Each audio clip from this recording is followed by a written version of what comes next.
Today we're finally going to have an in-depth look at the Duo's Lycan, and whilst this might just be the best full-size lightweight gaming mouse ever, it is not all sunshine and rainbows, so you're going to have to stick around for the conclusion for this one. Getting into the unboxing experience, yet again, they did not skimp out on any power used. When using the AI data centers to generate the AI art for the packaging, the mouse also doesn't come with any of the air drying clay that we've seen before from Duos anymore. You do still get this arm sleeve that you might have seen before in the packaging as well, which for most people is pretty mid, but for those who've never tried an arm sleeve before and play on glass pads, it's actually pretty okay. You get a full sheet of grips that are pretty decent but don't last too long. They're also a tiny bit on the thicker side. You get an absolute buttload of stickers that you can put under your side of your mouse, for example, to protect the PCB. For some reason, you get 2 sets of those if they do ever fall off, but yeah, the PCB is fully exposed by default. You get 2 sets of battery adhesives. You get a bunch of dot skates that are incredibly mid. You get 3 entire sets of full-size skates that are not really full-size, but probably big enough for most people out there on firm or hard pads, but we will talk about this later.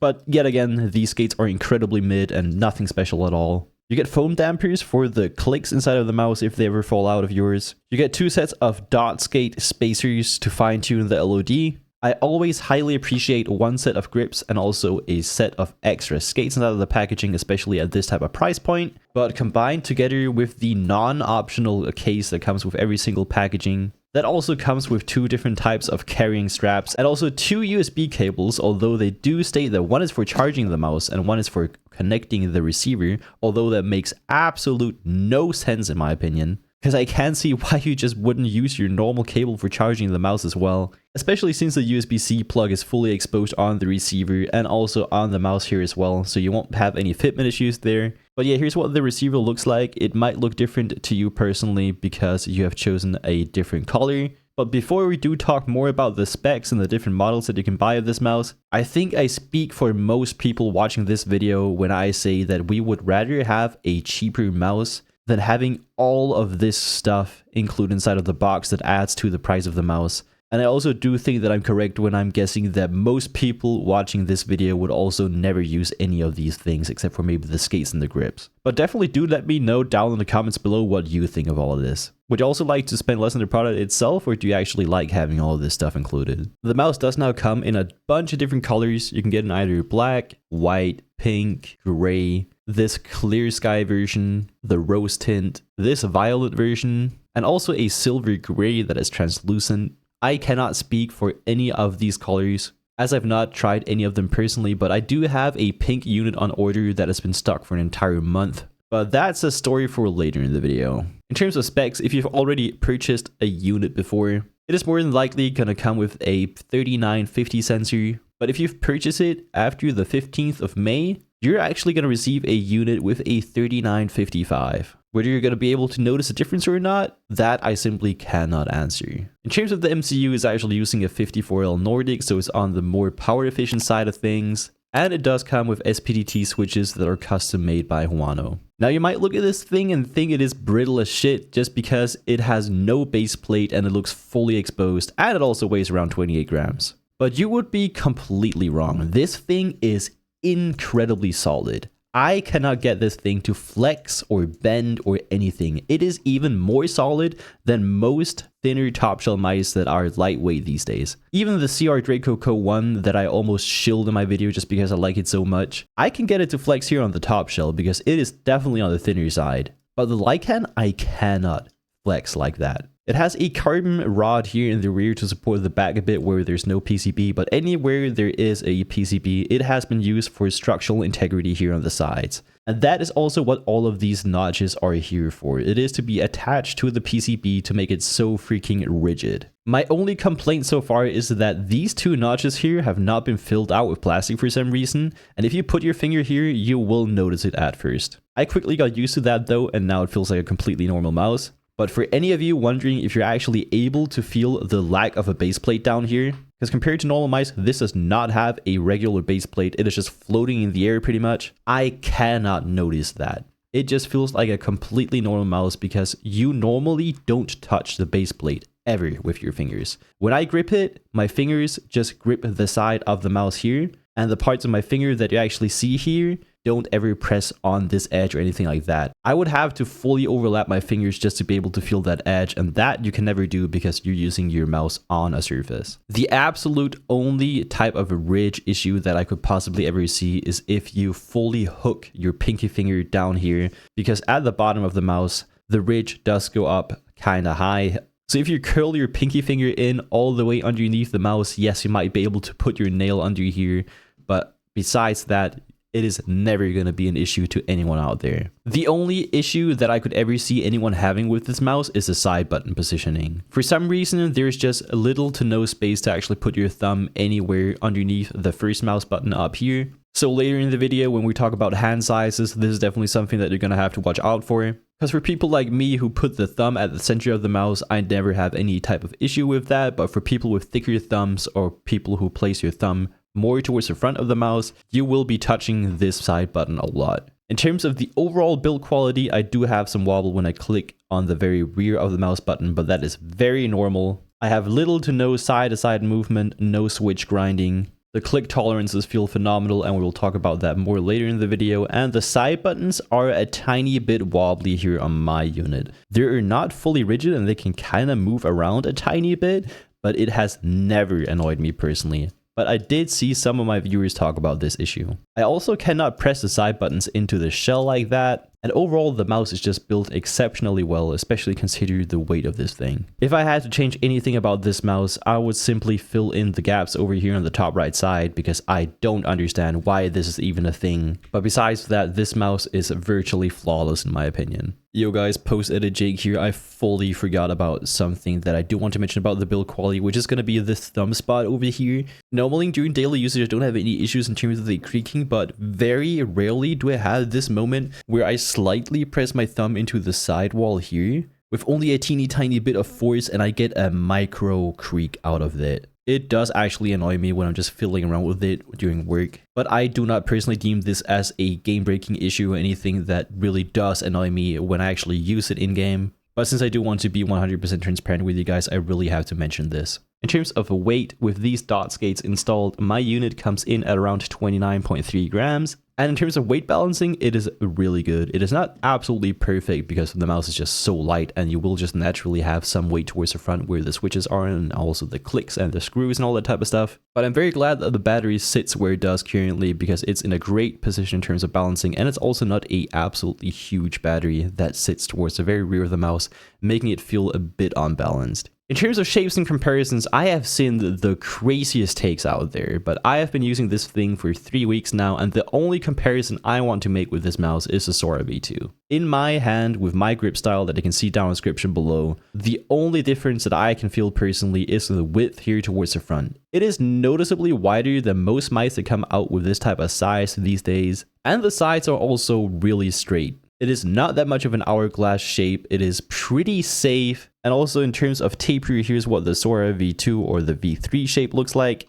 And you can see that the taper here on the Lycan is pretty minimal, it is quite safe. The comfort grooves also feel great, they're not too exaggerated or too aggressive. And the only issue that I could ever see anyone having is the side button positioning, because compared to the Sora over here on the left side, you can see that the side buttons sit down very low. The mouse overall does also feel a tad flatter. It doesn't feel like the hump goes up as high. So the overall feel of the hump comes off as a tiny bit more mellow compared to the Sora V2. It doesn't feel like I need to arch my wrist up as much compared to the Sora. But in terms of grip styles, yet again, this is just another claw grip mouse. I cannot really recommend it to anyone with a fingertip grip because the hump might get in your way when pulling it into your hand. But if you're fine with that, you can use it with any hand size out there, honestly. In terms of a palm grip, it feels pretty forced when I try to get into it. Maybe you could use it at around 18 by 10 centimeter hands or below. But getting more into detail of the claw grips that work with this mouse, you can use it with any claw grip. But for a relaxed type of claw grip, I would not use this above 19 centimeter long hands. Because as you can see, my fingers are already starting to overlap the buttons over here if I do it with my 19 by 10 centimeter hands. But in terms of more aggressive claw grips, you can use this with pretty much any hand size out there, as long as you prefer mice that aren't big. For those who have never used a Sora type of shape, although there's so many clones out there these days, here's what it compares like in terms of size with the Super Light over here. Here's also a comparison from beneath, and as you can see, they're kind of similar in terms of the curvature and the overall design language because they're both pretty flat and pretty safe and not as hourglass shaped. And just so that you can see the enormous difference in terms of the shapes, here is a side-by-side comparison as well. My main takeaway for the shape is going to be that you need to keep this side button position in mind because it is not going to work for everyone. In terms of the coating, there is none. Whilst Jim from GWOS does believe in excessive accessories and also AI art on their packaging, he does not believe in coatings because they are environmentally unfriendly. To me personally, that seems incredibly hypocritical, but I also will say that I have never had this mouse ever feeling slippery to me personally. And I am normally the biggest advocate for coatings ever. I cannot use a mouse if it is not grippy enough for me personally, especially during the cold winters with my incredibly dry hands. And since I don't like swapping grip tape every 2 weeks, I just want my mouse to be grippy right out of the box, and that is what this is, despite not having a coating. The mouse itself is sort of micro-textured in terms of the plastic that is used, and no matter if it was a cold day or a hot day, I have never had any issues gripping this thing. In terms of the skates, the ones that come included inside of the box are incredibly mid. They're just 100% PTFE opaque skates with no anti-collapse skate spacers underneath. The rounding is also quite minimal, and I am not a huge fan of these on any of my mouse pads. The dots that come inside of the box, I also personally just do not like on either glass or any of my super hard cloth pads. So if you do plan on buying this mouse, I would recommend getting some aftermarket skates. But before we talk about aftermarket skates, I do want to talk about the space where you can even put the dots, because most of the dots are going to have an overlap here on the top because there's not enough surface area. I personally do not understand why they just wouldn't make the plastic a teeny tiny bit bigger just to have enough surface area for the dot skates to be fully on there. But yeah, this is what it's going to look like for you personally with all the dust around the skates as well. And because of these ridges that are very sharp, no matter what type of skate you use, even if you use larger surface area ones, you can pretty much not use this mouse on any softer pad because these edges will dig into your mouse pad and it's gonna feel incredibly scratchy and awful. In terms of skates, what I've tried so far are the Magic Ice Plus on glass, which I really do enjoy. So far, they're my favorite dot skate for glass, but I also have a ton of other skates that I need to try. They also work just fine on cloth, but they're a tiny bit on the slower side compared to the fastest cloth skates out there. I'll link down in the description below for you guys, but here's also a picture of the AliExpress listing, and as you can see, they are rather affordable. But if you really care about value, I can highly recommend the YSL Kibu dots, where you get 160 pieces for about $10 US. And the quality of all of these is absolutely exceptional. Definitely do remember to remove the blue film because that's just a protective layer, but yeah, they come with anti-collapse skate spacers underneath. The adhesive is incredible. They stick to your mouse like glue and they're actually a bit difficult to remove at times. But especially the Shiro variant is going to be my favorite one so far in terms of value because they are very fast on cloth and I can highly recommend them. And I also did enjoy using them on glass just because they're very fast and they don't feel sticky on glass. But yeah, if you want to check these out, definitely check out the link down in the description below. And for any of my international viewers, enjoy the discount code. But getting back to the mouse, I would only recommend using this on either glass or a super hard cloth pad like the Vaxi PD170 for example. Because even on a 0 mid, if I press into the pad just a bit, I can feel these edges of the mouse dragging like crazy. But that is only if you put pressure into the mouse itself, so if you aim very loosely and are absolutely tension maxing, that is not ever going to be an issue for you. In terms of the buttons, the SPDT switches are phenomenal. They are more on the lighter side, they're very spammable, but you can still feel that tactile click when you actually do actuate them.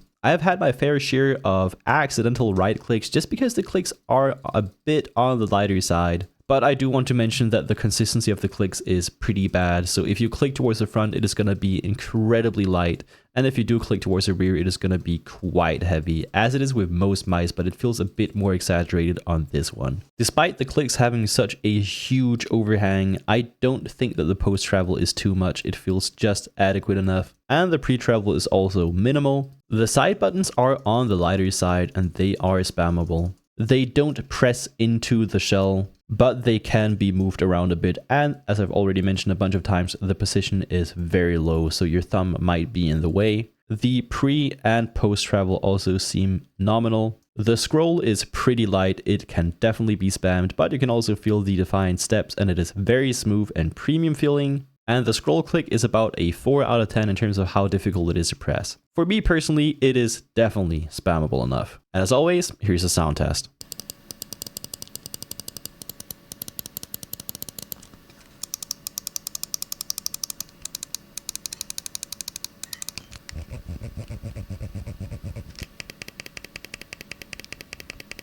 Before we get into the sensor position, I do want to talk about this tiny Sensordotgate here. A lot of people have been telling me that I absolutely need to change it, but as you can see here from a side view perspective, it sits quite low compared to any of the other skates, as sensor skates normally do, because it's only there for preventing your mouse surface to dig into the sensor itself so that it just fully blocks its actual vision, because it's not within the minimum distance that it needs to read the surface correctly. But to any of you out there, since I'm already only recommending this mouse for hard surface users, just leave it on there or even remove it because you're never going to be touching it anyway on any of your harder mouse pads. But in terms of the sensor precision, it is incredibly high. When I first tried using this mouse for the first half an hour on Kovacs, I was struggling. I really needed to adapt myself to this super high sensor precision because when I actually grip the center of the mouse, it sits up a lot higher than your thumb. And if you don't know what sensor position is and what it does to your aim, check out link down in the description below. But basically, the higher up it sits, the more sensitive these movements are going to be, where you arch your wrist or move your hand or arm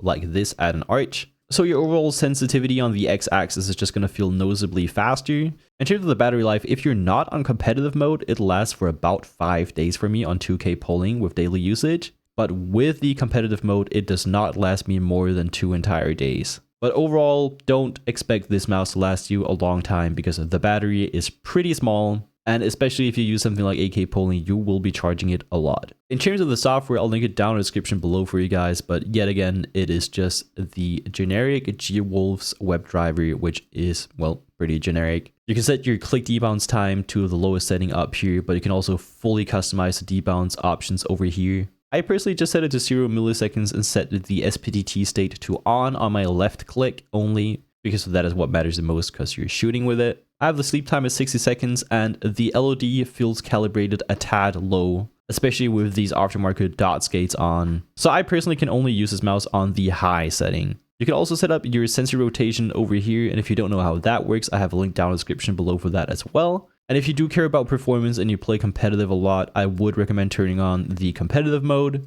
And you can also set up different types of DPI stages, including the X and Y split for the DPI. You can also change the colors of the profiles as well over here. And when you do get your mouse, please make sure to download the latest firmware and upgrade to it because there have been a lot of changes. Now, getting to the conclusion of this thing, I first want to talk about shipping and fulfillment because it is definitely an issue with GWolves. I will never formally complain about a review unit arriving too late because it is being given to me free of charge. But the Lycan was supposed to start shipping on March 15th, and I only received this mouse about 2 weeks ago, and we are in the middle of May. I have asked a bunch of my viewers about their experience with the Lycan as well, and they either told me that they ordered the mouse a week ago and got it already, or they ordered the blind buy all the way half a year ago in December and still haven't received their mouse. I personally also do have a unit that I ordered about 1.5 months ago, and it has still not showed up. I then reached out to them after it was stuck in transit for an entire month, and they have now apparently shipped out a new unit to me, and I will update you over on Twitter when that one finally arrives. So please be aware. There is a high chance of you ordering your mouse right now and it arriving next week, but there is also a chance of you not receiving it within the next 2 months. I don't really know what's going on here, and I feel like there is a huge lack of communication, especially because they also did swap from a 3950 over to the new 3955 all of a sudden. And then they also popped out with a bunch of new colors right out of nowhere. So yeah, I don't really know what's going on here. In terms of the price, you can get it at $125 if you use a discount code for any creator out there, just like mine, which is the discount code JKU. And I do think that for $125 before shipping, you're getting one of the best extreme lightweight gaming mice ever. Considering that this mouse actually is full size and it weighs less than 30 fucking grams, with the insane specs that this thing has as well, $125 is an absolute steal. But since these plastic ridges do dig into any softer base out there, combined with the very little surface area here on the front, the very limiting surface area here on the left side where your thumb goes because of the side button positioning being so incredibly low, and also these random ass fucking holes on the right side make this a mouse that is not gonna work for everyone. As already mentioned, if you're already thinking about buying this mouse and you do think it suits your personal grip style, hand size, and preferences, I would still only recommend this for anyone who uses either no force in their grip and never presses into their mouse pad, or you just use a glass pad or a super hard mouse pad like the PD170 from Baxi, for example. And once you get used to this super forward sensor position, this mouse just feels like aiming on crack. I've been swapping between this and several unreleased mice behind the scenes at the moment, and even when testing something like the NPO-1S V3, I just really prefer this thing for my personal preferences. Aiming with this thing feels incredibly effortless because it's below 30 grams and it is actually suited to my hand size and grip style. And after getting used to the forward sensor position, it just feels super intuitive and responsive to play with. The lack of a coating has never annoyed me personally, and I've always been able to grip it perfectly fine.